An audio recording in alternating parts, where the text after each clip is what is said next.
All right, here we go. Welcome.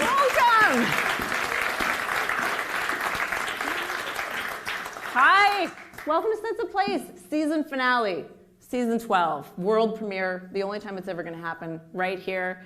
I have to say, I did not think that I'd be worrying about a snow plan for a Sense of Place in April.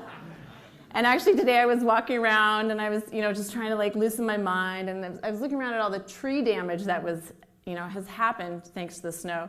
And I thought it would be so ironic if a branch fell on me and killed me the morning of this lecture. It could be sad, but it make for a good story, right? And these guys could handle it without me, honestly.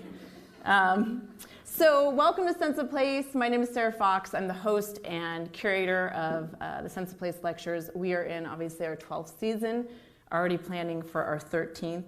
I'm so happy to have you here and to be in the Columbia Center for the Arts in Hood River. I'm also excited that up in the corner here we have a camera which is allowing us to live stream to folks who, for one reason or another, are not able to be here with us. And that is new. I think this is our second live stream. Tonight we are going to take a look at the huge and complicated history that I'm going to sum up in the phrase, the Timber Wars.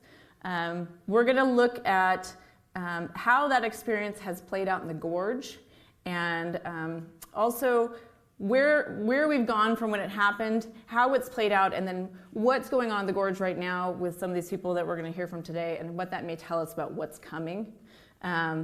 It's a very complex topic. We'll only get to take a small bite today, which I think is important that you take small bites so we can all get a little deeper. But because of that complexity, I need 4 people to help me tonight. So the smart ones are over there, and you'll meet them in a second. Before I introduce our guests, I want to take a moment and say thank you. In particular, I want to just say thanks to the past 2 years. For almost 2 full seasons, we have been virtual. And I can tell you that, like so many, 2 years ago, we thought maybe we just need to push pause on this until this whole pandemic thing passes. Because the whole point of the Sense of Place lectures was that once a month, we brought people together in person and heard about this place and got to gather over the one thing we all had in common. And so the idea of switching entirely to virtual seemed like it maybe didn't make sense. But with the support of audience members, the support of longtime sponsors, and the support of Mount Adams Institute, we said, what the hell, let's go for it. We didn't know what we were doing. We didn't know if anyone would want to tune in. We didn't know if we would have anyone who wanted to be a speaker virtually. But we went for it, and it worked. And part of the reason that I have this slide up here is because one of my favorite things to do is to brag about the people that I get to meet. And the people that you see up here are the speakers that we have had for the past 2 seasons. And I want to tell you a couple things that have happened since Sense of Place. Let's see. I'm actually going to go over there. So since presenting for Sense of Place, and this is only what I know. There's so much more. So I apologize if you're up here and I'm not going to talk about you, so I only have so much time. So Dr. Jocelyn Akins and the Cascades Carnivore Project. Since speaking with us, they captured and documented, captured a photo of the first wolverine daughter born in Mount Rainier in the last century. They have documentation of it. So kudos to them. Gladys Rivera, who is over here, you may know her if you live here. She's on your city council in Hood River. Gladys was awarded the prestigious Health Equity and Social Justice Award by the Oregon Primary Care Association. So go Gladys, she's part of our community. And then this gentleman right down here who got things started off, along with Emily Washines. They were the very first lecture of COVID for us, the very first virtual one when we were really figuring things out. That is Chuck Sams. And as some of you guys may know, he was recently sworn in as the director of the National Park Service. The National Park Service. So, is it coincidence that all these great things happened after they were here? I can't say. What I can say is that the request for proposals for season 13 is now online. And so if you are interested or think that you might be a good fit, I hope you'll check it out. For those who are selected, I can't guarantee what sort of epic career things will happen after you present, but I can guarantee that you will be in incredibly good company with the people we've been so lucky to have these past 2 seasons. So thank you all for supporting them. Let's see, speaking of good company, our sponsors, you guys have been seeing them throughout the season. This is the last night I get to officially thank our season 12 sponsors. I need to tell you that thanks to them, over the course of the last 2 seasons, we have doubled. We've increased by 100% the number of people who are accessing these lectures. And that is really important to me because when Jocelyn Aiken comes and talk, when Chuck Sand comes to talk, I want as many people as possible to hear their stories. And so to see that during a pandemic, we doubled the people that we're reaching, I think that says a lot about this community, and it says a lot about the sponsors who stuck with us. So thank you for that. Thank you. Part of that increase is thanks to the beginning of a Sense of Place archive, which got support from the Hood River Cultural Trust. We also have added this live stream.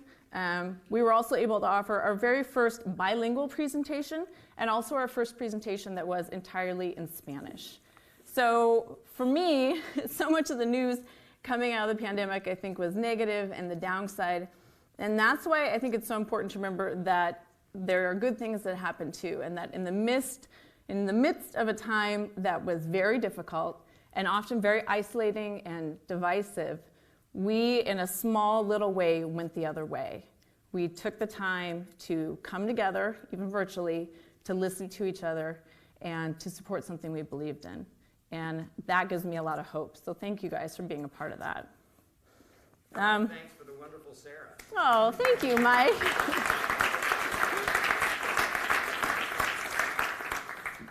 So part of the reason that we get to do all this is because we are a program of an awesome nonprofit called the Mountain Adams Institute. You guys have heard me talk about them. I hope you guys know them. If you don't, please check them out. We are one of many amazing programs they do that affect us here locally and also nationally. They are awesome. They have been an amazing partner for us the past 3 years, and I'm so grateful to have them. Lastly, and I had a feeling this was coming. It's dark, but I saw it on faces as I was first coming in. Just sort of a look of sadness and loss and wondering what was ahead. And I know it was because you thought, tonight is the last Sense of Place of the season, and it's not going to come back until next fall. So that's like 6 months with no sense of place. I mean, I know you're going to go and watch all the videos again and go to the archive and stream. I know you're going to do that, but still, I understand. But I want you to know there's hope.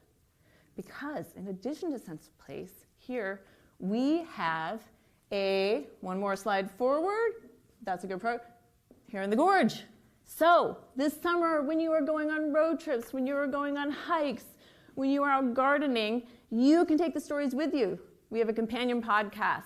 I have examples of a few of the stories up here. If you haven't listened to them, I hope you do, because the people in them are amazing and the stories are rooted here in the gorge, but I think you'll find that they matter no matter where you live. So here in the gorge, you can take it with you.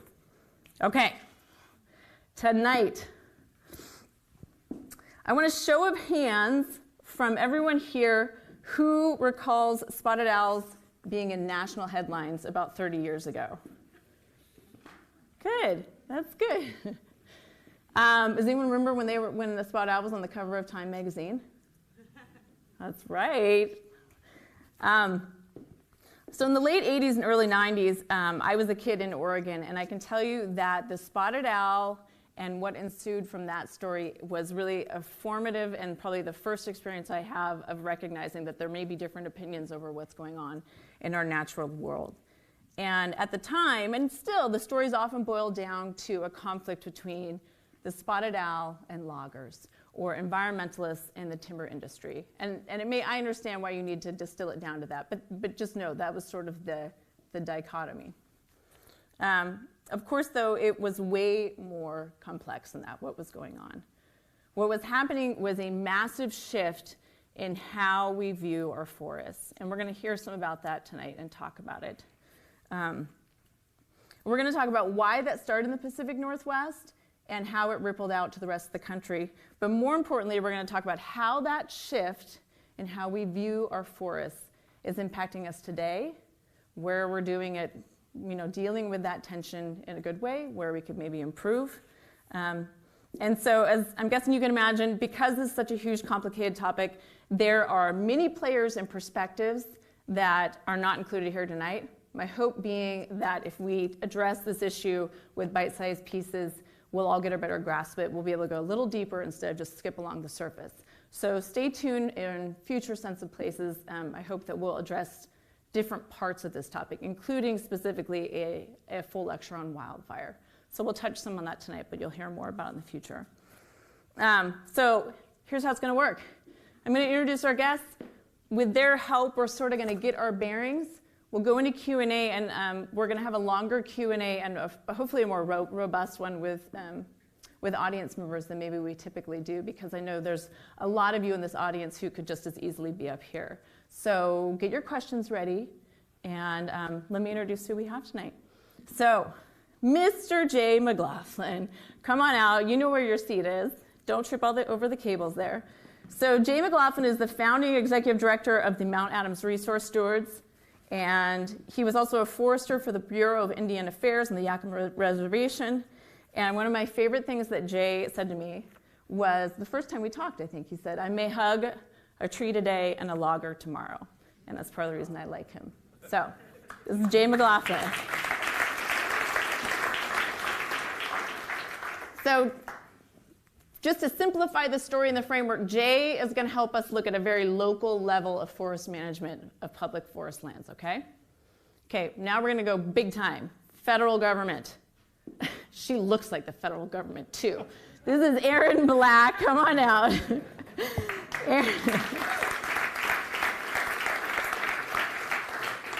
Erin Black is... Erin Black's our district ranger for the Mount Adams Ranger District, so that's part of the Gifford-Pinchot National Forest. She's also worked on the Mount Hood National Forest and also the Columbia River Gorge National Scenic Area. And she actually put into writing in her bio that she gave us, so I know it's true, that she appreciates the tension that exists around land management. So that's the kind of thing that totally gets me excited to hear that, so I'm excited to have you here. All right, so small, big level. Middle level, Les Perkins, come on out. If you live here,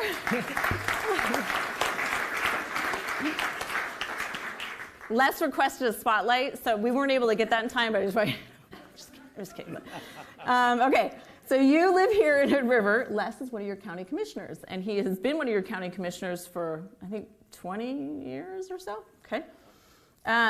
He was raised in the Hood River Valley. He also helped start the Farmers Conservation Alliance, which I think many of you guys may know, which is a local nonprofit focused on energy and water issues. And he is also the general manager of the Farmers Irrigation District here in Hood River. So Les is going to help us see things from a county perspective that's got a lot of eyeballs on it. Okay, and lastly, and I told her I had a special introduction for her, so I'm hoping this works, because we are a nonprofit with a nonprofit budget here. So. Okay, Joe, I'm going to turn it way up. Be ready to bring it down. Susan Jane Brown. I want you to wait, Susan Jane. I want to just make this. This is how I first heard of Susan Jane Brown, and it made me fall in love with her from the get-go. Susan Jane Brown, I will tell you before she comes out, is she's an attorney with the Western Environmental Law Center with a focus on public lands. And what you're about to hear is from the OPB podcast, Timber Wars. And the setup is there is a gentleman named Boyd Britton who is a Grant County commissioner. And things have been getting heated in Grant County over timber and forest land and conservation. And they're having a meeting to try to figure things out. And so he sets up what goes on when he walks into that meeting. So let's see if this works. Nope. What do you think, Joe? No, it's got right there. We will find a way here. I really want this because it makes me so happy. So there. Okay. It's okay. I'm going to get creative. I'm going to plug it. Hold on a sec. Okay. Hold on here. Where is it? This seat. Nope, here. Okay, Joe, you ready? Wireless mic. Here we go. Yeah, this will work. Okay.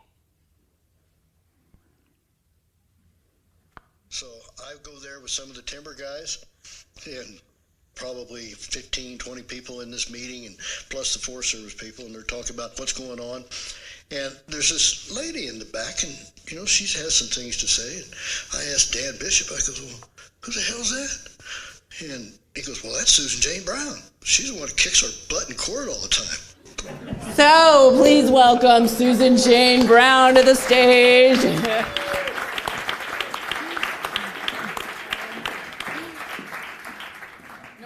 Thanks for your pressure. Yeah.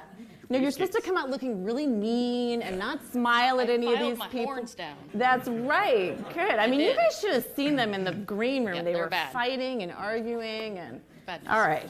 Okay. So, what I want to start with, just to help give us some examples for those of us who are not as familiar as many of you guys are with how things work at these different levels, is just management and forest management at the different levels you guys work at. So, Les, I want to have you tell us some of what it means to be managing a forest from the county level. But first, tell us just a quick story about your grandpa. My grandparents moved here in the 30s to find work in the woods, and so my grandpa was a faller for almost 50 years, and I grew up adjacent to my grandparents, so I got to spend a lot of time with my grandpa. And he was a good storyteller, but he gave me lots of lessons in life about everything. But one of the things he told me at the end of his career was when he started falling timber, it was with hand tools, so misery whip, they were hand falling timber. And then chainsaws came in, and he said, in the beginning, he looked at it and said, there was enough timber to cut forever. I just didn't see the end of it. And by the end of his career, and mechanization came in, he just said, it went so fast, and his realization was that it was just too much, too fast. And so he got to watch that arc through his career, and that stuck with me and really shapes how I look at policy and management. So tell us quickly, from the county perspective, there's it sounds like a three-legged stool for the things you're trying to manage when you look into the forests. So. Yeah, absolutely. So we've had county forest. We got most of the land between 1920 and 1930. It was cutover land that came back to the county for taxes. And we were fortunate enough to keep ours. Most of the counties turned them back to the state. So it actually was a revenue source for the county, really, for the last 70, 80 years, 90 years, I guess now. And so the revenue provides about a third of our general fund, or historically it has. It's slowly decreasing over time. But it's also a major part of our watershed. And so the health of the forest matters. I manage an irrigation district, and so it's very much in my mind all the time. And then the third piece of it is recreation. I think everybody here knows that Hood River County has become a mecca for mountain biking, but it's also hunting and ATVs and you name it. It is a huge source of recreation for people in the community. Thank you. Okay. So going now to the federal level, will you, Erin, give us a sense of how many acres of land you guys are needing to manage within your ranger district? Sure. So I work on the Gifford-Pinchot National Forest and the Mount Adams Ranger District. The whole forest is about 1.3 million, and the district is close to around 400,000. Manage, if you use that term, you've got wilderness, you've got riparian areas, so it's a much smaller area that we're actually actively managing. 200,000 probably.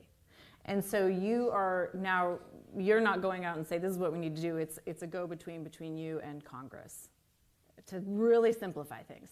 Absolutely. Yeah, we all talked in the green room. We're like, hey, we're all handshake deal. We're gonna have to simplify sometimes, and forgive us. I know you can roll your eyes when you want to. Okay. Yeah, I got it. Jane. I've been practicing. Yeah.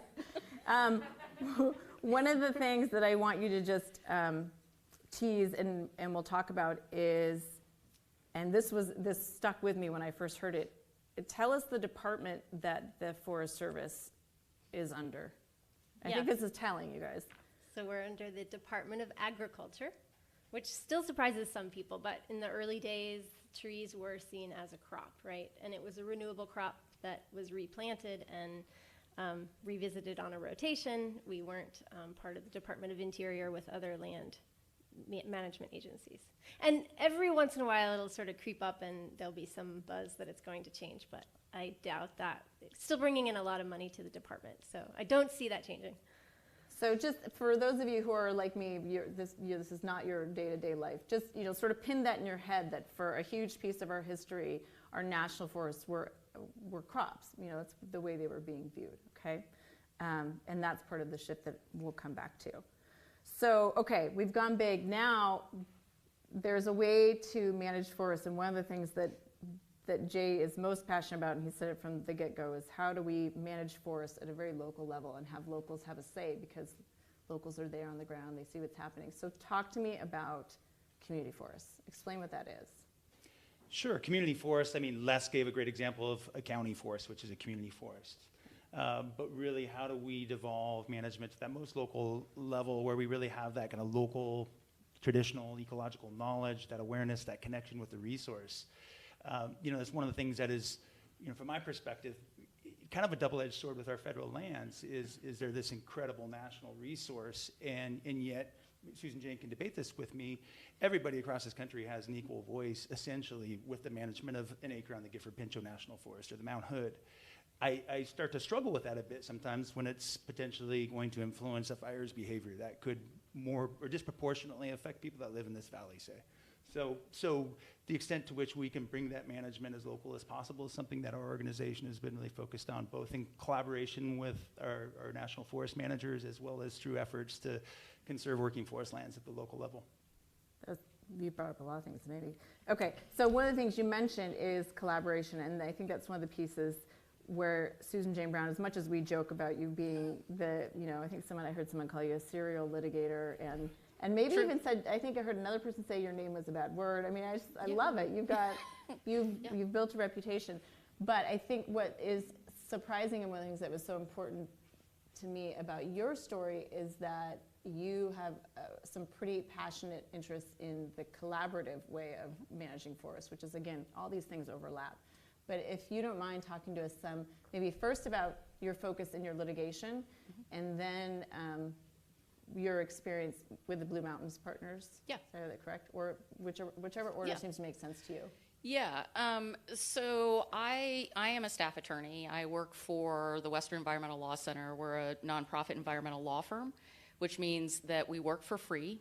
We do not charge our clients. My clients are typically conservation organizations, everyone from different sizes. So Sierra Club all down to organizations like Mars, for example, small, local, very hyper-local organizations.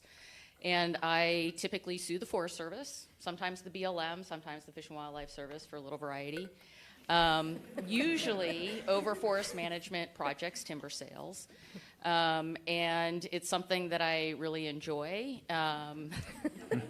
Some say I'm good at it. I'll take it. But it is only one part of the work that I do. And equally as important, and in fact, I would say in a lot of ways more important, is my collaborative work that I do. And litigation is a great tool for stopping bad things from happening, because that's what it does. It stops things. But it is a terrible tool to encourage good things to happen. And I think that's what collaboration is. And we can talk a little bit more about how one might go from one to the other.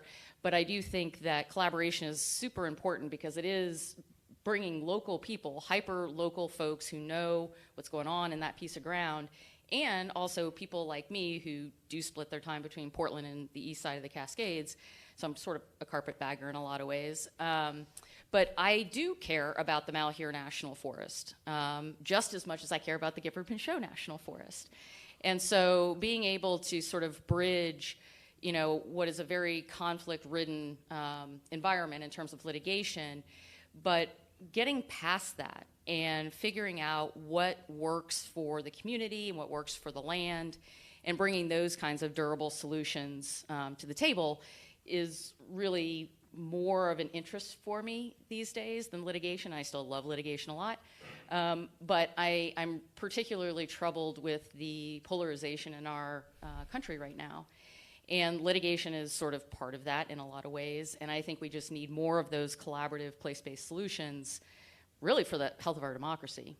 So I think this is really interesting, because I joke, like, that introduction, part of the reason that was powerful in the episode is because you guys started on this side. And what I would love for you to explain, maybe with the using the Blue Mountain Forest Partners as the example is for those of us who are not familiar, like when you say collaborative, it means work together, but there's also an idea of a forest collaborative that may be unfamiliar to some folks. Can you, and anyone else weigh in, because I know you guys all know about it, explain how a forest collaborative works and your role that's been in it? Yeah, so so I can talk about in general kind of how forest collaboration shows up on federal lands here in Oregon. And there are lots of different flavors of collaboration. It looks different in Montana versus the Southeast versus Oregon. So it looks different in different places. But the way that it works in Oregon is typically a forest collaborative is a group of diverse stakeholders that come together organically on their own, not because the federal government tells them or some other entity tells them you have to sit at the table.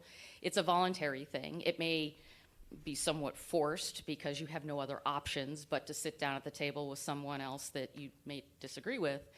But the idea is that you're going to bring diverse views together and try to figure out how do we manage this piece of ground.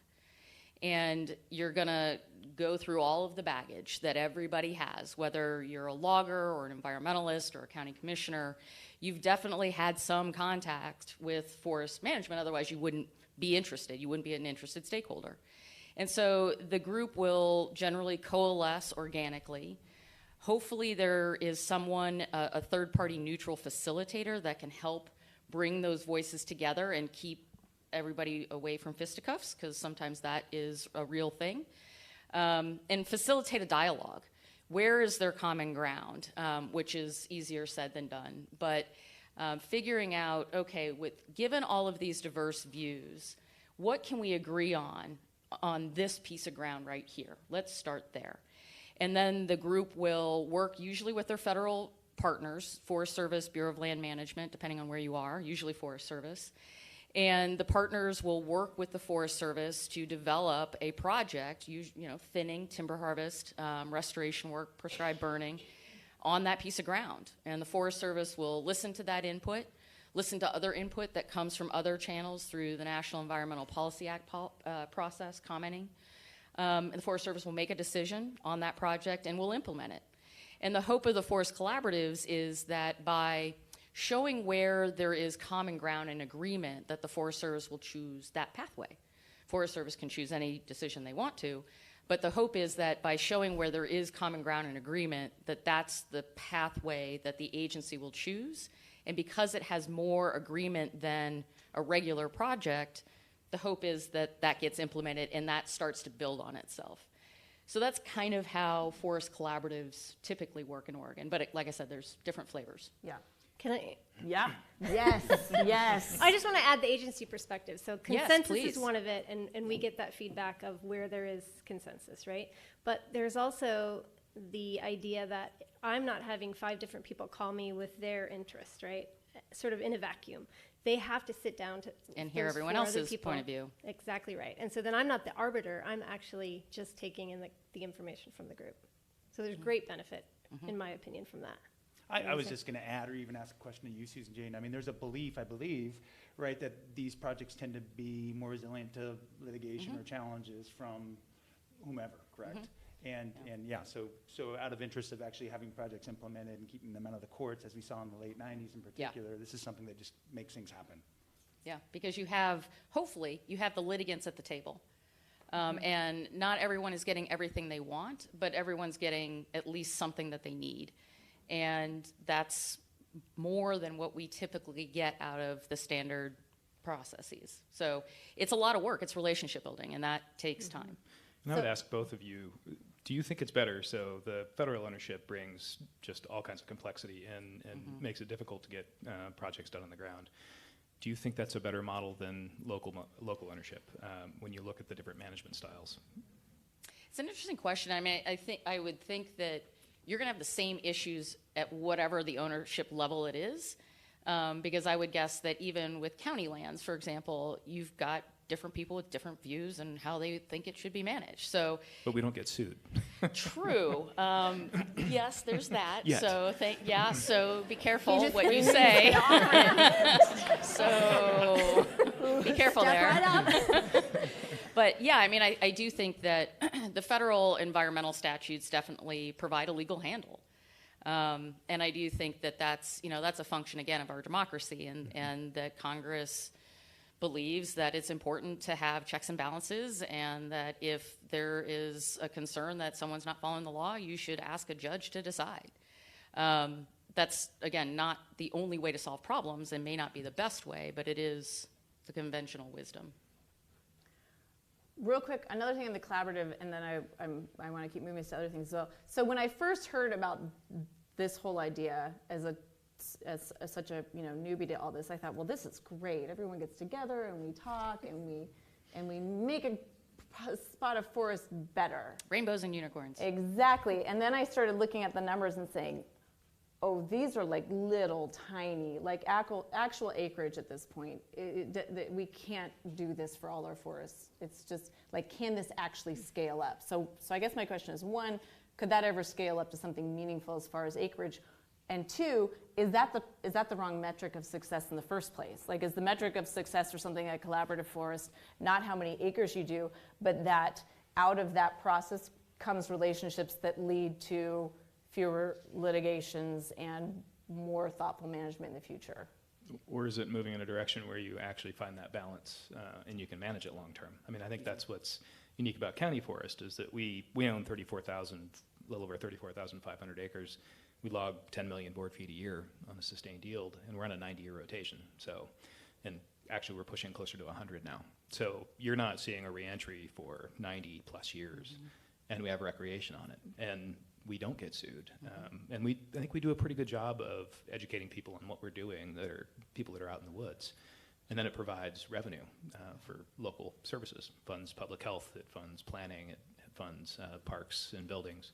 So we're directly accountable. We have people that will call us and tell us we're being stupid. It does happen quite a bit. But we have our own checks and balances. They're just much more local. And we've seemed to have found that balance that I think most people look at that and say, okay, if it's not going to be logged again for 90 years or clear cut for 90 years, that seems like a lifetime. That's kind of an acceptable number. Yeah, I mean, I think the scale of the restoration need on our national forests is immense. There's really no question about that. And it is true that a lot of collaborative work starts out fairly small, because that is all we can agree on, is super small.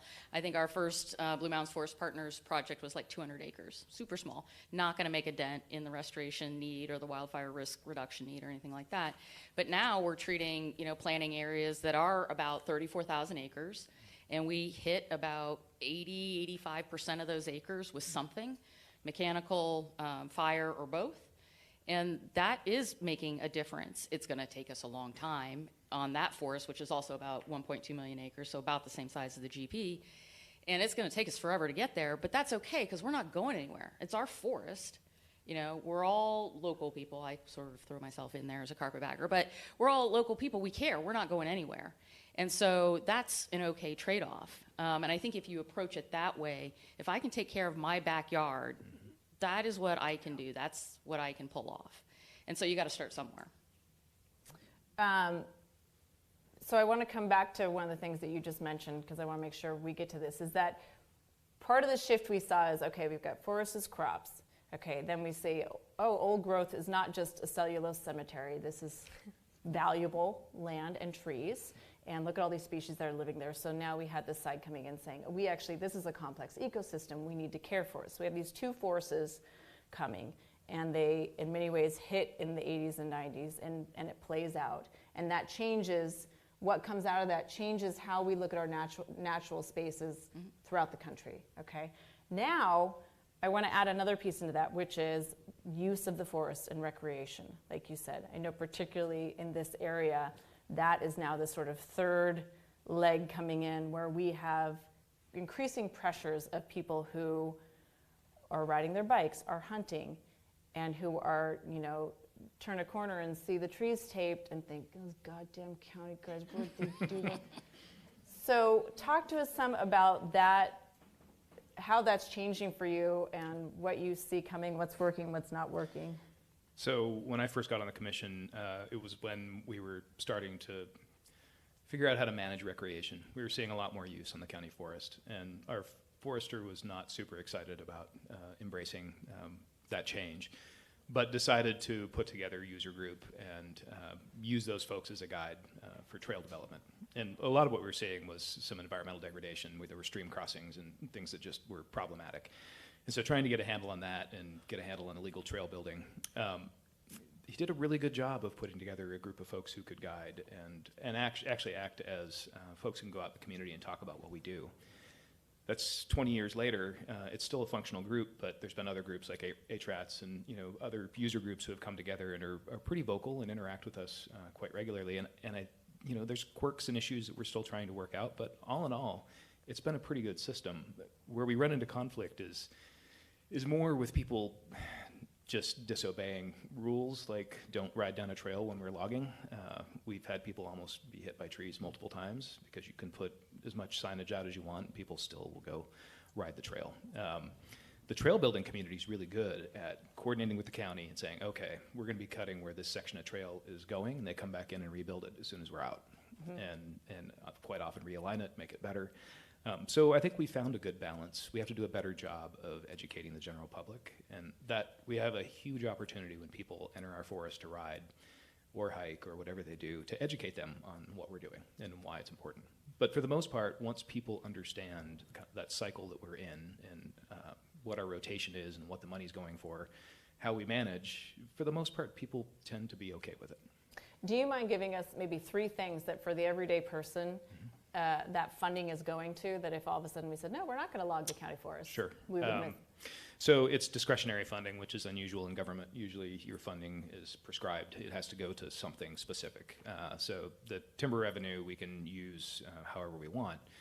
It's typically going to public health. We fund our public health agency, the health department, at a much higher level than many other counties do, which was great when the pandemic hit. We do parole and probation at a level that most other counties don't. We have a really low recidivism rate because we choose to do parole and probation, not put people in jail.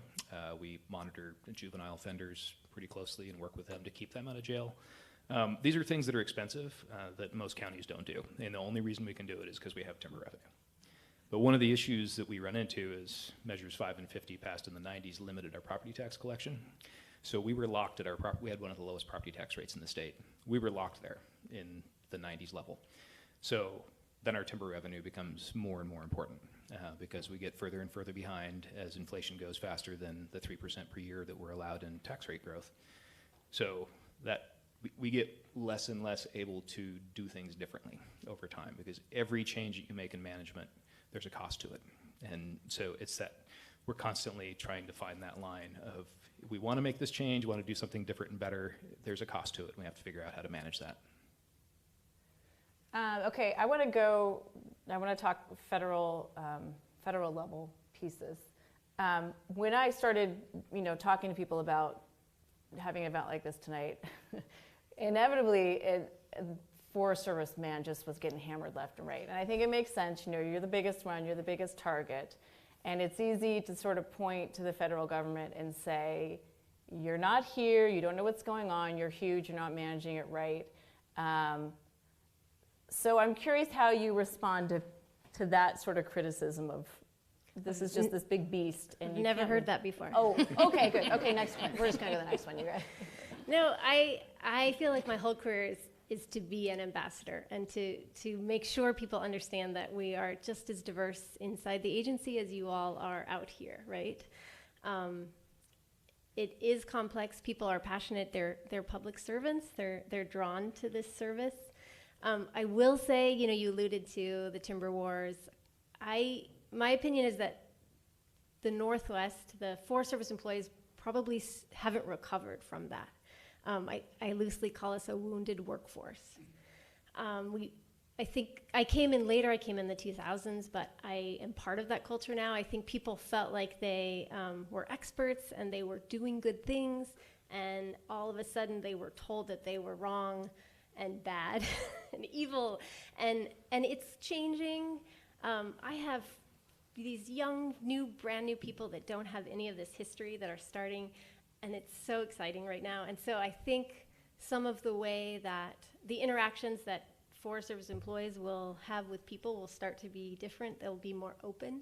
You know, my dad used to say, Erin, every time I go to a fair, the people at the Forest Service booth are behind their booth. They don't even want to talk to us, you know. And then that's part of that sort of, I've been beaten up too many times and I can't put myself forward. So I have no idea if I answered your question, but. Well, I think I think what you're getting at, and this is something, when we were talking in the green room, and I was like, I'm kind of going to frame it like this, is that, you know, spotted owls, and they, I think all agreed, like there are people, it's very common for people to not know this history because they are new to this part of the country, or they're young, and so I think this piece of the story is important, and the way that I was hearing is, okay, like we're under the Department of Ag, and Forest Service is all about timber. This is the job. The job is to get the timber out and to make the money. And then we have this shift, and along with this whole culture shift outside of the Forest Service is inside that's going on too. You have, I don't know where my stats are, but I think in that same time frame you have the first ever biologist takes over and is leading the Forest Service and starts inserting scientists in the ranks. And so on top of all the chaos outside, like you were saying, there's division and difference of how. There was a term, combat biologists, right? So all of a sudden there weren't just foresters in the agency, there were wildlife biologists and fish biologists, and there was so much tension. And it took a long time. We had to have leadership from the top. We had to have lots of district rangers that were wildlife biologists before we saw those groups bridging. And we still have tension, right? We call them interdisciplinary meetings, where we get everyone together to hash out a timber stand and what we should do. And, you know, it's a good day if we can get through those conversations without someone raising their voice, because it's tough. Like, these are tough conversations we're having, and we're coming into it feeling the need to advocate for our resource if we're trained in a specific discipline.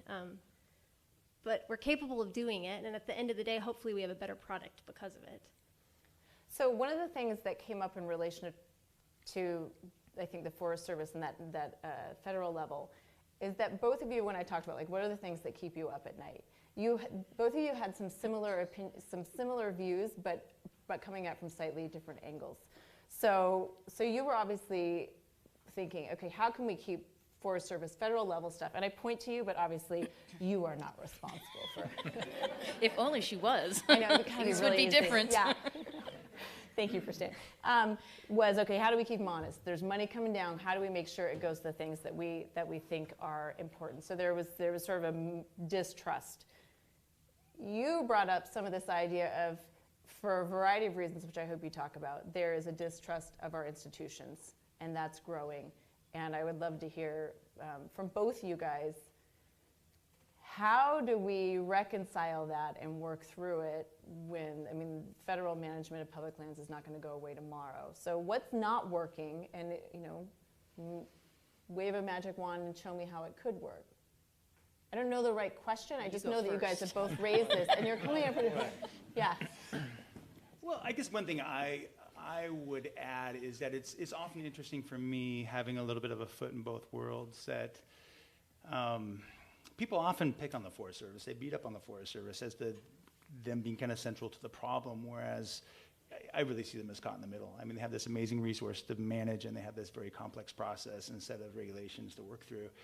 And so that's where we've benefited as a community organization, is really being able to develop those partnerships and those relationships and work with a collaborative group to better understand what people like Erin have to work through to be able to bring about some action, something that works. I mean, I'm a fan. I'm a supporter of collaborative groups. It's pretty darn interesting if you reflect on how collaboration has evolved over the past 15 years, and if you even think about the lead up to that. And I don't know how many folks have actually listened through the Timber Wars podcast, but I highly recommend it if you haven't. Yeah, highly recommend it. And I think there's some really moving parts or pieces to that podcast. But one that really struck me was the story of these communities. Mill City, I believe, was one of them, where people had invested in equipment and companies, their livelihoods in essentially kind of a promise or a guarantee that they felt Forest Service scientists, foresters, or whatever, had put on the table and said, we're managing this resource, we're managing it sustainably, your family has a job here forever.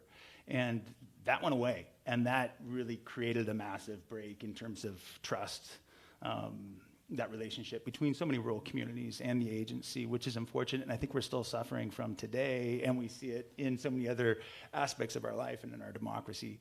But that is a whole another topic, right? But get to collaboratives, and people are coming together from these different backgrounds. And one of the things that sometimes I struggle with is a lot of times people want science. They want to bring in different expertise to the table, and it seems like every stakeholder kind of has their scientist, their favorite scientist that they want to bring to make the case about preserving slug habitat or spotted owl habitat or that riparian buffer or whatever it might be. And sometimes I get a little concerned that we get a little bit away from our respective values in building those relationships, and how really critical that is to kind of restoring some of these institutions and trust around them. So I don't know what you can add to that. Nothing. Where you can steer me back on the track, on the right track. I think that was great. I mean, I definitely agree. I think that trust in federal government just generally is probably at an all-time low, and there's lots of good reasons for that. I really do. I do believe that we need the Forest Service. We need an agency that stewards our forests. They have a really hard job. The Forest Service manages our national forests under a multiple use mandate, which is code for you have to be all things to all people at all the times. And that's impossible. Like, it's impossible to do that. And yet they're expected to do it and make everybody happy, which is impossible. So it's a impossible mission, really, that the agency has. And so it's not surprising that folks are going to get disappointed, because if you have to be all things to all people all the time, people are going to be disappointed because it just doesn't work out that way. And so I worry about, whether or not, I worry about the future of the Forest Service, because given how, the pace of information, the availability of information, and the ability to polarize anything, including silviculture, is... Will you just tell us all what that is? Oh, silviculture, managing trees. Okay. The science. Yep, science. Yeah. We've polarized science, and it's interesting because I just talked about this with my class today. I teach forest law and policy at Lewis and Clark Law School, and it was our last class of the semester, and I had Blue Mountains Forest Partners Zoom in, and we talked about collaboration, that sort of thing. We talked about science, because science is really important to our collaborative work, mostly because when I came to the table, I was like, okay, so two things. One, we're going to follow the law. So I'm a lawyer. We're not going to short circuit the law. And two, I want science at the table. We're not going to make decisions based on emotion. We're going to make decisions based on science. And that was also a bit of a false promise, because science is not a thing. It's a process. And so there isn't a thing at the end of the day. Science is a process. You input information, you study, you learn, you write down what you think you know, and then you study and you do, and you keep doing it over and over again. It's a process. And yet science is definitely held up as the answer. And I bring my science and you bring your science, and we have a scientist cage match, and we see who wins. And usually a judge decides who wins. And again, not the way to manage a forest. And by the way, that doesn't even take into consideration the socioeconomic piece and rural community stability and well-being. So science is not the answer. It is a way of looking at things, and it's a way of gathering information and helping humans make human decisions, which you would like to think are a little less emotional when you've brought some science process to the table. So I'm going to open it up, and we'll bring the house lights up, and I want to start welcoming many of you guys into the conversation, whether you have questions or you are also someone who is involved in this world and can add some of your perspective to it. So be thinking, and Jill will get ready to bring the lights up. While we do that, what I would love to know, just as someone who is not an expert and doesn't work in your positions, is as a member of the general public, what can I do to be involved with, and this doesn't sound sexy, but it's so important. So if someone can think of a better way to say it, tell me. What can I do to be a better citizen when it comes to our forests? Because frankly, the more I've spent talking to you guys and researching, the more I realize that the irony of, driving up to Post Canyon and going to ride, and there's a clear cut and cursing the clear cut, and then as I come home, I'm drinking water out of a water bottle that came from a stream that's happy because those forests are managed. Like, what can we do as the public to be better citizens? Erin. Don't assume or don't believe the simple answer, first of all. Thank and this you. is something Sarah, when she set up this panel, really wanted to appreciate about this discussion. If anyone tells you that there's a right answer, don't get information from them, right? It's complicated and nuanced, and we're going to do right some of the time in some of the places. That's what I would say. And come visit and ask questions and look at our website and come to the collaborative. And spend some time. Go out into the forest around you and take a look. And you can get maps of ownership and understand what Weyerhaeuser's doing versus what the county's doing versus what the Forest Service is doing. And use your own brain to think about what's happening there and the issues that's facing us. Fire, which I know we're not supposed to talk about. No, fire we again. will. But I think that's important. And the other, I think you mentioned it, is people have to recognize that resources come from somewhere, and it's always easy to buy your stick of lumber from Home Depot without thinking about where it came from. But it's coming from somewhere, and so everything you do, whether it's your phone, lithium has to be mined from somewhere to have all the batteries we're using. Like it's in somebody's backyard, and so I think from my perspective, everybody should be taking some ownership of that. If you're using resources, you need to understand that it affects somebody somewhere, and so it should affect your community as well. Anything else? No, I'm all good. Yeah. I think, and start raising your hands if you guys have questions, but one of the things that was really important for me tonight, and we can talk about wildfire, because I told them all, I said, tell me the top 3 things that keep you guys up at night, but don't say wildfire, because it's on the list and we're going to do it in the future. So I said wildfire anyway. I know.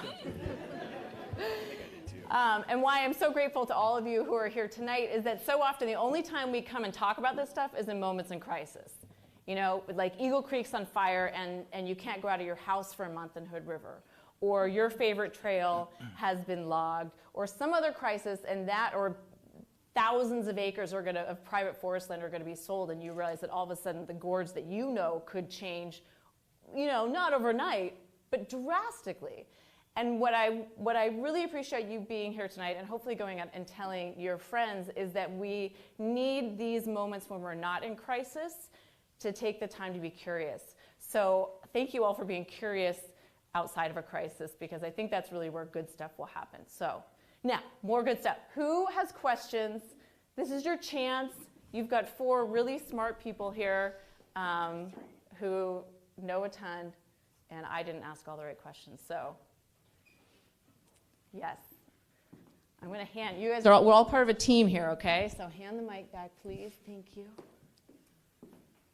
So if you could, and I would say, pardon the expression, burn it down. And by that I mean the system by which we manage public land, whether it's Forest Service, BLM, Fish and Wildlife. What could we do? How would you start over? Anyone could answer this for me. In such a way that the need for litigation would be reduced and we would be, less anxious about this. Well, I got an answer. Because this is the final exam question that I give my students. Is this question? My answer to this question is you get rid of the Forest Service and the BLM, Bureau of Land Management. They also manage a whole bunch of public lands, particularly in southern Oregon. Get rid of the 2 agencies, combine them into a single agency, United States Conservation Service. You can put it under the Department of Ag or Interior, doesn't matter. I'd probably put it in Interior because I'm still bitter over the crop thing. Gifford Pinchot, just like, man, come on, Giff.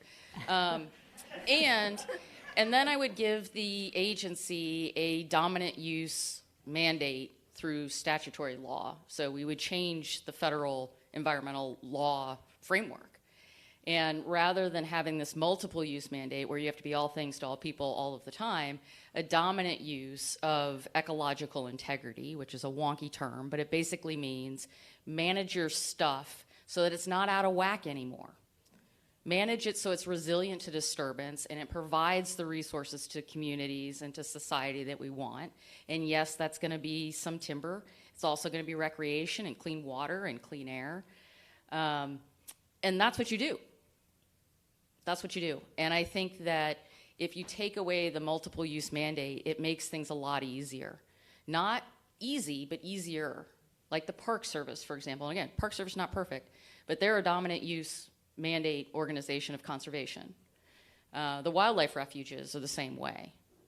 And so that is my answer. But I would love to know what everybody else thinks.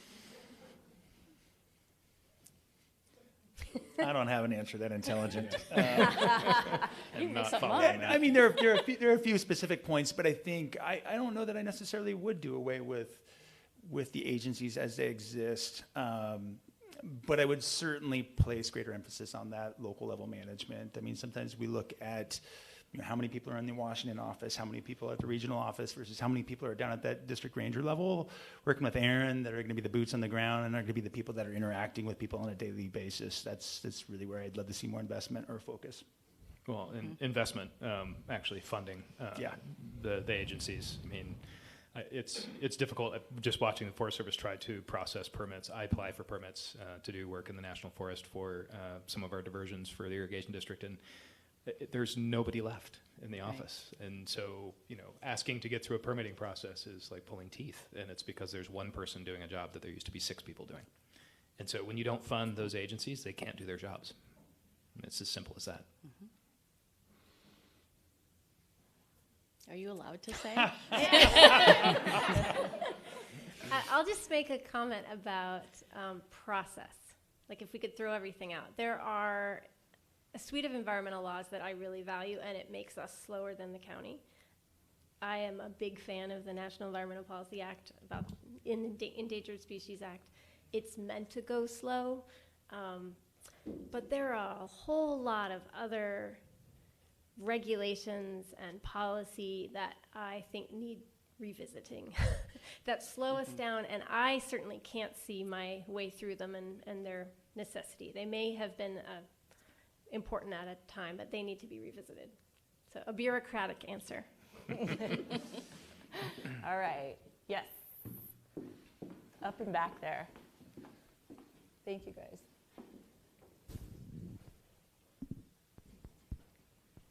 Hi, I wanted to kind of touch on some of the, I think Les Perkins has been hitting on this with recreation. I'm a member of HRATS, and something that's always driven me, other than a fanatical love for mountain biking out my back door, is, I kind of have this pie in the sky dream of if there's increased recreation that preserves forests, there could be a greater, ecological conservation. And I think right now that's effectively impractical because there's not a way for there to be funding for something like that at a county level. And I'm kind of curious what you guys would think would be a path, and if it's even, a tenable idea of kind of conservation in balance with recreation. I think we all love these forests, and we hope that through monetizing that, there's ways to kind of keep them more in balance by maintaining an area except for a small trail as opposed to clear cutting. So I'm kind of curious what you guys think of that. So I'm going to say something you're probably not going to be too excited about. But recreation has a major impact on the ecology of a forest. And there's a lot of research that's been done. ODFW has been looking at elk herds and their migration patterns, and one mountain bike trail can disrupt a migration pattern. So we have a high concentration of use on our forest, and I think what would be better is if we had more areas that we dedicated to recreation instead of continuing to spread recreation over bigger and bigger areas. So funding could help us do that, but we have to be able to work with partners. Forest Service, Weyerhaeuser, STS was a really good landowner that allowed trails to be built on it. So we have to be mindful of that fact that you can't just put more and more and more recreation out in the public forests, because there is an impact. On the funding side, I think there's a lot of things that we could do. We've been figuring out how to monetize events that happen on the county forest. We've been leveraging leases as infrastructure is going through the county forest. Our foresters actually been pretty innovative in trying to figure that out. We just put in place a parking pass, which will raise some revenue. And I mean, personally, I think there's an ATV pass, or basically a sticker you have to get for your ATV to ride public lands in Oregon. The system's already there. I don't know why we don't have that for mountain bikes. Actually, that's what funds most of the trail development in Hood River County, is the ATV funds. So those are simple things that we could do fairly quickly. I'm curious what you think. I mean, the GP is got to be seeing a dramatic uptick in recreation. Yeah, I mean, we aren't as considered an urban forest as much as the Mount Hood is. That's Portland's forest, right? We still have a lot of places on the GP that you can go and have solitude. But certainly with COVID, we saw a huge uptick. And, I went on a drive with a rec planner, and she said, imagine every pullout along that stream completely packed in the next 5 years. And so how to manage around that are riparian areas, right, that we tend to buffer around every other activity. How do we protect them from people? And yet people are drawn to water more than anything else. And as climate, as we have 115-degree summers, that's where they're going to go. So we don't have the answers. I think we're sort of just opening our eyes to the problem at this point. We'll see where we go. Go for it. Okay, I have a question for Susan Jane. Hi. When you are during litigation, when you're successful, I'm just curious, are there specific issues that typically are I'm just curious, what are the main things that you win on in your litigation, I guess is my question. So Erin could probably actually answer this question. We typically win on process, meaning typically the National Environmental Policy Act, which I am also a huge NEPA nerd. I have a T-shirt that says I heart NEPA on it, and if I knew we were talking about NEPA, I would have worn that shirt instead. I'm a big NEPA nerd. And it's a law that requires a process. It's a look before you leap. So it requires federal agencies to analyze the impact on the environment of their activity before they undertake that activity. And the public has a role in commenting on that project and making their voice heard. And the process requires a number of different types of analyses and a depth of analysis that the courts all tell us the answers to those things. And Forest Service is understaffed, underpaid, undertrained, and I can do that stuff. And so I'm pretty good at being able to find instances where the agency, for any number of reasons, hasn't crossed their T's and dotted their I's. And oftentimes that amounts to a legal violation. And if I can convince a judge of that, then I would win my lawsuit, or at least win that claim. And so there are procedural things like that in the law, both with the National Environmental Policy Act and the Endangered Species Act, which are the two primary ones, that if you didn't do your process right, and you can convince a judge that the agency didn't do their process right, then you win your lawsuit. But I would also say that process is a proxy for substance. And so my clients don't like old growth logging. They like spotted owls. They like salmon. They like solitude. They don't like logging just because they don't like logging. Logging shows are pretty ugly. And there's no way around that. They just aren't very attractive when you go out to a timber sale. And so people just don't like the substance. But there's not a law that says you can't cut old growth timber. There's no law that says that. And so I have to find a proxy for what is really a substantive disagreement about how public lands are managed. And sometimes that's because of the multiple use mandate pressure. Sometimes it's something completely different that's driving a particular project.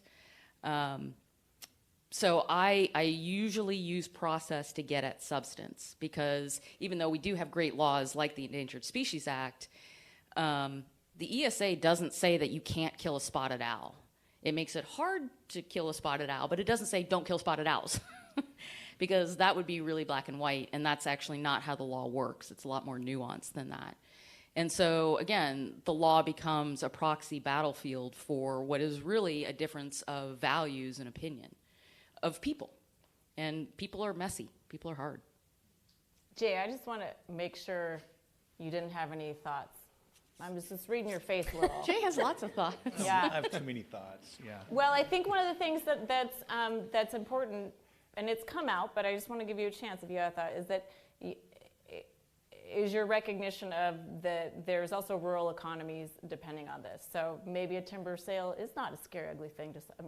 That's where I saw you make a face. I think not only rural communities and economies that depend on this, but I would say a growing recognition that there is a rural skilled workforce that we desperately need to get consistent, predictable work to be able to maintain these forests or deal with forest health, overstocking, wildfire risk types of scenarios that require people to go in and cut trees. And when we have the framework that we do, to where you have, for example, what we call timing restrictions, to where loggers can only go in and log during 2 or 3 months out of the year, and you're expecting them to invest in a couple $1 million worth of equipment, it's pretty darn challenging. And so there's just a bit of a disconnect, and sometimes it feels like the playing field is a little out of whack or unbalanced in terms of.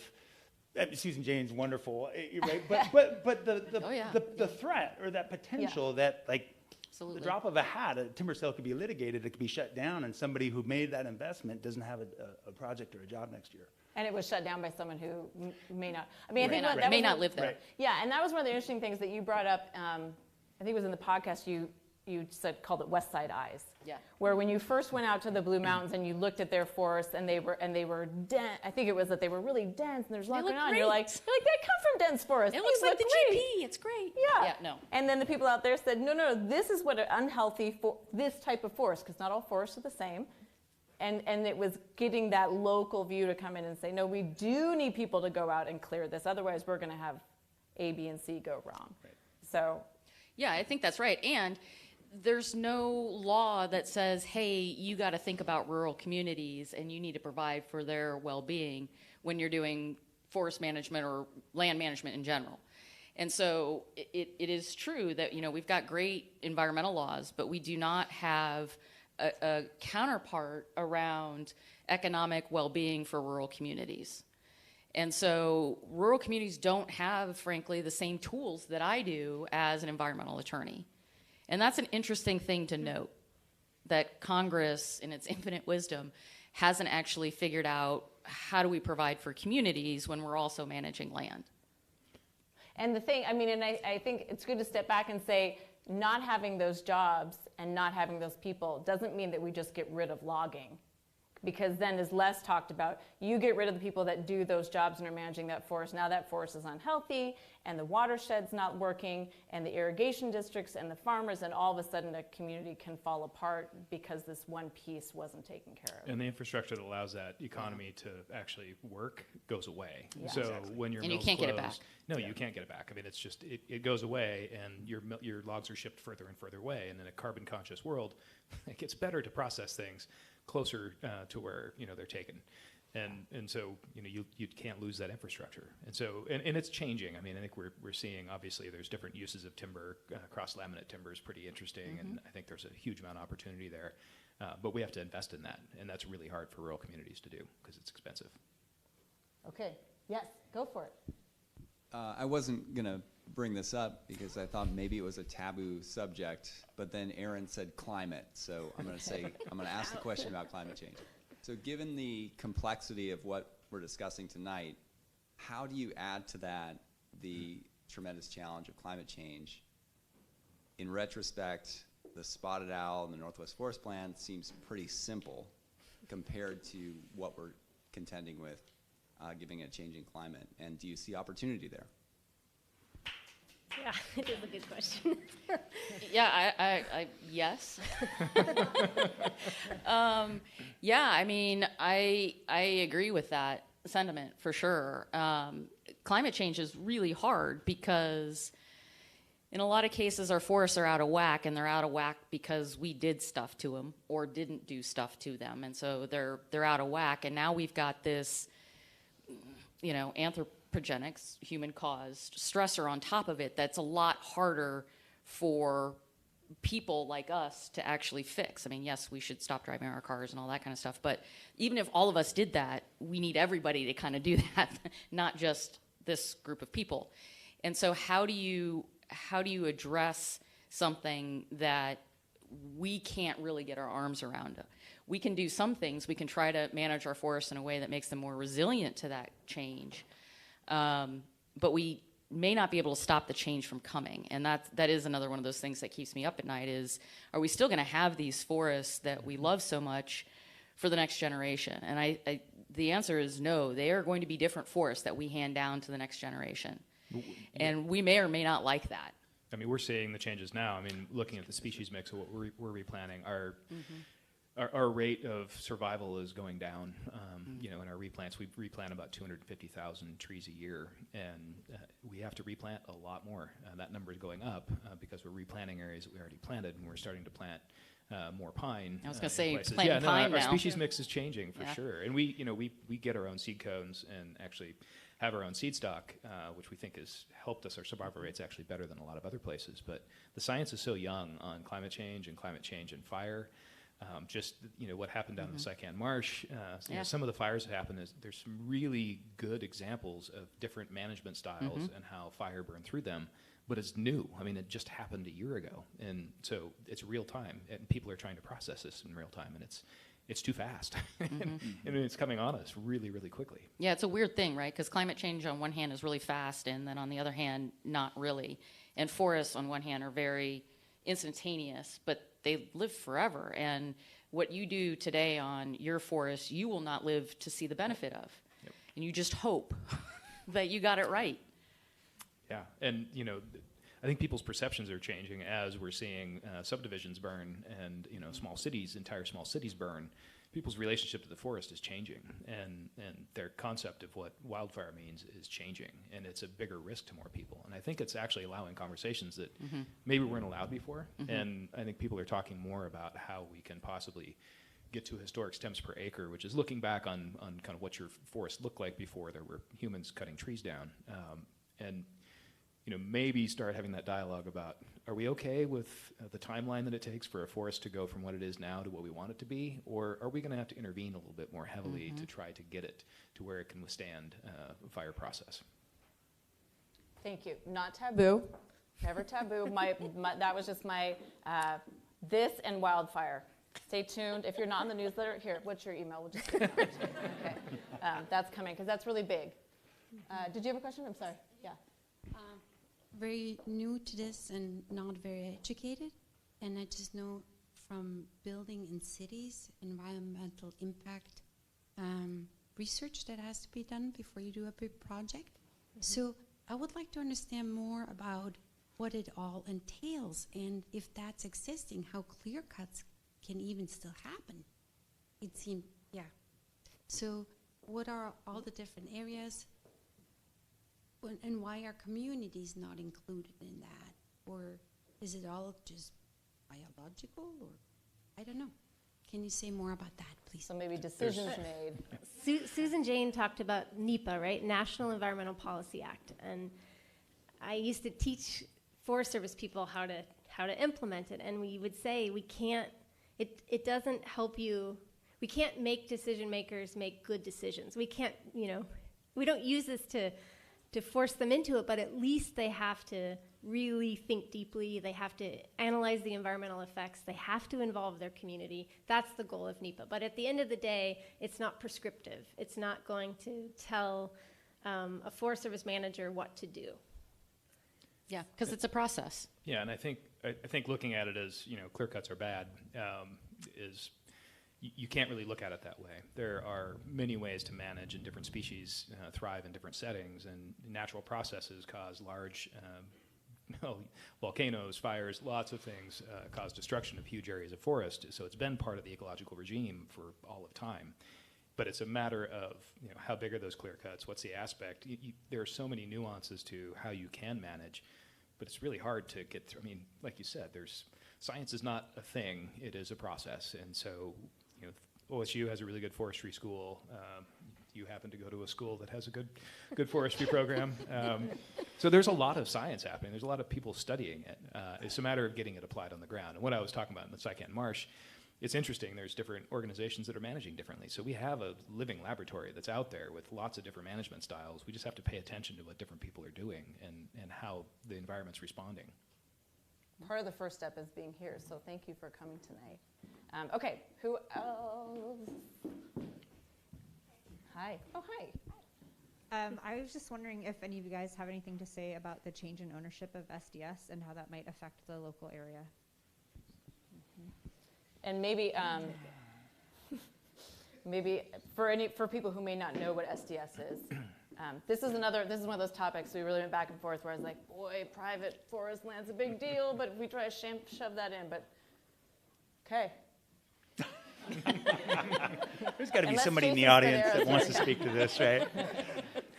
Yeah, for those of you that don't know or are newer to the area and are unfamiliar with SDS, I mean, it was a family-owned timber company, what we call a vertically integrated timber company, in that they had their lands, they had the mill across the river in Bingen, various other aspects of the company. Been around this area for a long time, and boy, what was it? Several months ago, the sale was finalized of almost 100,000 acres of family timberland, and much of that land that I know many people here enjoyed recreationally and as backyards, as wildlife habitat, et cetera. So what do we know about it? It's divided basically 2/3 are owned by an investment fund that's being managed by and partly invested in by Green Diamond. And Green Diamond's a Northwest-based company. I think they're like top 5 largest landowners in the United States currently. They're a pretty massive company, but they actually have a good reputation in the industrial forestry world for their management. There are questions about how long will they be around for, given the kind of investment vehicle that they use to purchase that land. There's some questions as to, will they be there 10 years, 20 years, who knows, fingers crossed. And the other approximate third, or about 35,000 acres, were purchased by the Conservation Fund. They set up a for-profit, they're a national nonprofit organization, but they set up a for-profit entity that's called Lupin Forest, if you're looking through maps. And their goal is to work with partners, tribes, land trusts, et cetera, the City of the Dalles and others, to find long-term ownership for the parcels that they picked up, is my understanding. In fact, somebody I think in the audience is works for American Forest Management and manages some of those lands. So if you want to weigh in and correct Jay, you're welcome to. Is this loud? I would say the other piece of that is, so the mill is now owned by another local mill owner, which is WKO. Yeah, and if you have working lands, it's better to have more mills because you have more people bidding on your wood. So for the county, SDS and WKO were our major buyers, and they competed against each other. And so when you have one by the other, that consolidation naturally decreases competition. Yeah. So. But it's a benefit to have it be vertically integrated still, from how I like to not just to have the pieces all here. Yes, but it's not vertically integrated in ownership, but they have a supply agreement with WKO, or they're retaining the SDS name on the mill. Okay. And hopefully the mill operations continue. My dad retired from SDS. Yeah. All right. Anyone else? Yes. I'm going to get Polly, and I'll come back over to you, okay? Hi, thank you all for being here. It's awesome. This has been touched on a little bit, and I would argue that we are in a time of crisis, that species are going extinct on a daily basis, and our forests, especially here in the Pacific Northwest, are that gem. It is that resource that we can conserve to preserve these species, but also all the things they give us, the watersheds and the air, and in a time of climate change, and all of these things. And it's, when we talk about our federal forests especially, those are resources for everybody. So I want to kind of hear from each of you in these ideas of collaboration in a time when, in the 1990s, the science told us clear cuts kill salmon. It's not like this is a new thing. When you come to the table, can you talk a little bit about how you weigh those variables against the variables of somebody who still wants to log or somebody who still wants to make money off of, these different variables like the economy versus clean air, species extinction. I think that'd be a great conversation. I just want to tell you about my day today. So today I sat in a meeting, unfortunately it was virtual, and we looked at one stand at a time in a planning area. And I was just sitting in just to see how the team was doing. And I think they're a fantastic team and they work well together. And they were going through each resource to think about the streams in that stand and that chinkapin in that corner and that ephemeral over there. And it was zoomed into a level that they felt that we could do that kind of management, and then zoom back out and cover 10,000 acres, right? So I do feel like we are striving to do both, to come through with a product at the end that is to the best that we can protect the species within those stands. I think there's a lot of thought that goes in on public lands in particular on overall impacts. At the end of the day for the county, we do need to be able to fund our government, and so it does create a tension that can be difficult. I would love to see our buffers expanded. I have to figure out a way to pay for that. And so there are mechanisms, carbon markets, there's interesting things that we can do, but it's a balance. I mean, it's always going to be a balance. And again, I have to go back to, we build houses out of wood, and that wood has to come from somewhere. You can't have products without impact somewhere. And so from my perspective, I hope that we find ways to minimize that impact and do it as ecologically sensitively as we possibly can, but also recognizing that we as a species are here and consuming resources, and that is always going to have an impact. You cannot not have an impact as a species. I guess I have just a couple of random thoughts. One, federal lands, clear cuts are almost non-existent in this day and age. A lot of clear cutting occurred back in the 60s, 70s, early 80s, maybe even the late 80s. I've gone to far too many collaborative group meetings where we debated going in and thinning plantations that were 40, 50 years old, where it seemed pretty common sense, pretty straightforward to approach this very homogeneous stand that had been planted at 15-foot spacing historically, and just go in there and really address density issues and try to create a forest that might look a little bit more natural, a little healthier. That said, I couldn't agree with you more or less. And cutting a tree or even a clear cut for a different landowner, be it the county, be it an industrial landowner, and environmental well-being aren't necessarily mutually exclusive. And I think you got to have that conversation at some point about if we're not monetizing the value of trees, and I know there are a lot of wonderful attempts out there to do it via carbon, do it via different things. At the end of the day, the value of a log is what really is going to drive that forest operation. And if you can't monetize that, what's the future of that forest? What's the future of that property if it's not in a public ownership? Is it going to be subdivided? Is it going to be a parking lot? So you're starting to get into those kinds of considerations, and you think about kind of that short-term impact on a 90 or 100-year rotation of a timber harvest, and thinking about water storage or water yield and wildlife habitat and all those benefits of that intact forest property through the long term. That's how I would look at it. I am lucky I get to do all of the things. So I can both file a lawsuit and sue the Forest Service when I think that they are getting into the old growth, because we aren't logging the old forest like we used to. It's true.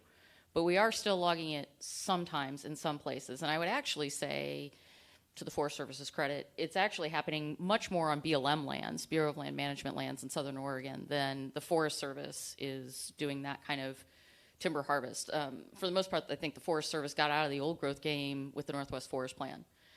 People definitely still have PTSD from the Northwest Forest Plan, but it was also like, it's not worth it. It's not worth it to our staff. It's not worth it to try to hit our timber target, because we're not going to be able to, because the environmentalists are going to sue us, or we're going to have kids sitting in trees.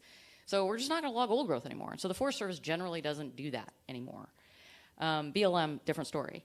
But if I think that the agency is misstepping, then I can, I have clients that, as you know, watchdog this stuff, and they've got me on speed dial, and so I can file a lawsuit and try it again to stop the bad stuff from happening.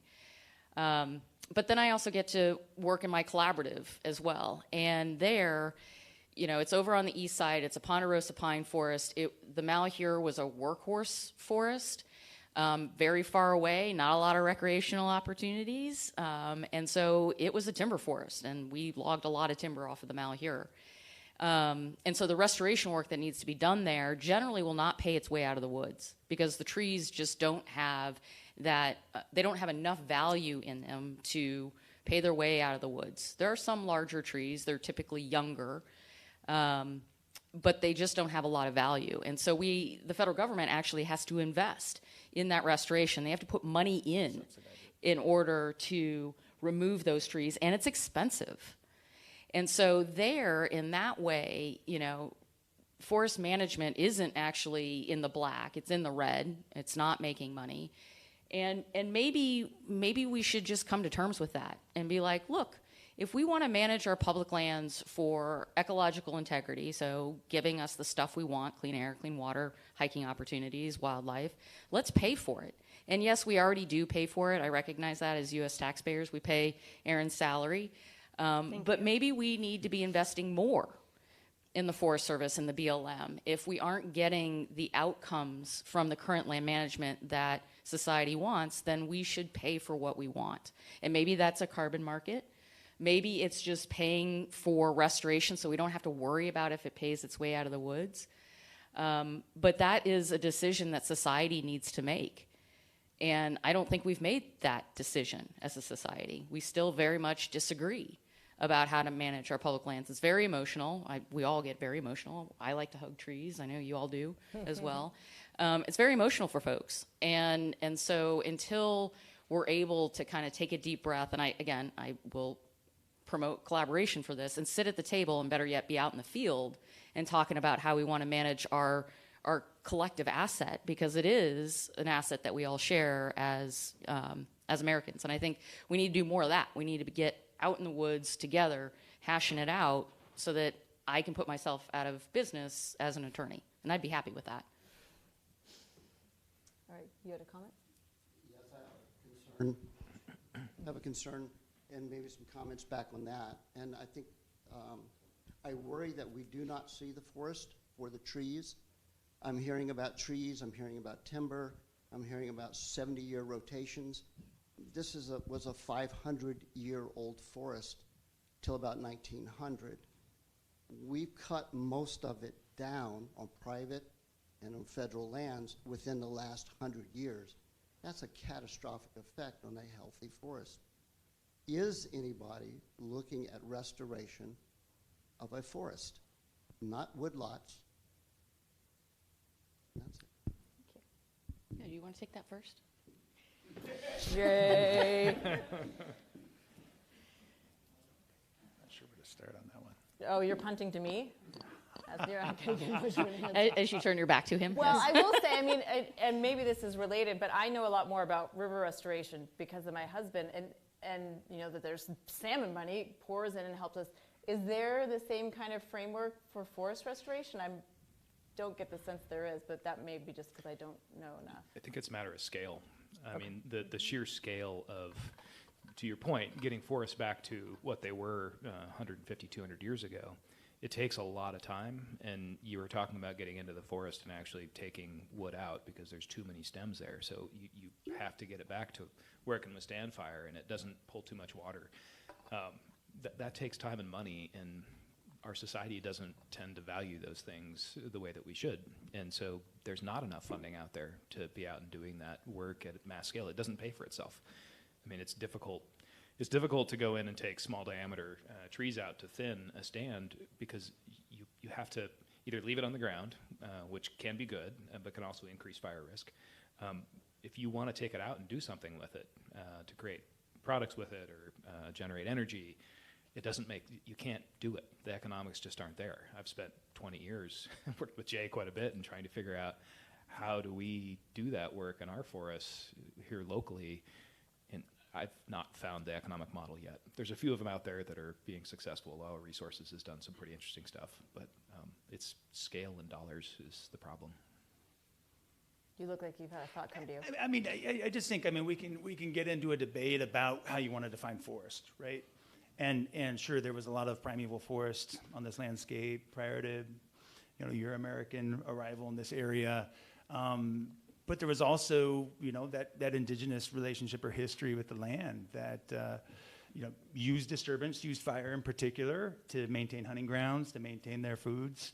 And so given the complexity in this day and age of, you know, a broken ownership or administrative boundaries that are as complex as they are, the regulatory frameworks we have to deal with, you know, what are we going to call the forest, and what's our desired end state or goal? Yeah, I mean, they're just, whether we're talking about lodgepole forests at 4,000 feet in elevation that typically regenerated on 80 to 100 year cycles, or whether we're talking about that, you know, 700 acre or 700 year old, you know, Douglas fir, western hemlock type of forest on the west side versus ponderosa pine systems that were often regenerated at, you know, acre scales, where you had, you know, a 20-year-old clump here and a 100-year-old clump here and a 500-year-old clump there. But there's just so much complexity. So how we wrap our brains around that, I guess I would just conclude by saying it does push us a bit towards this idea that you might hear a lot about called all hands, all lands, right? And it's this idea of how do we look beyond those administrative boundaries and start working at the landscape level to address these challenges, and then we can start getting into fire and all those kinds of things, which I know it always goes back to fire. Yeah. It's coming, I promise. Okay, any more questions before I wrap things up? Yes.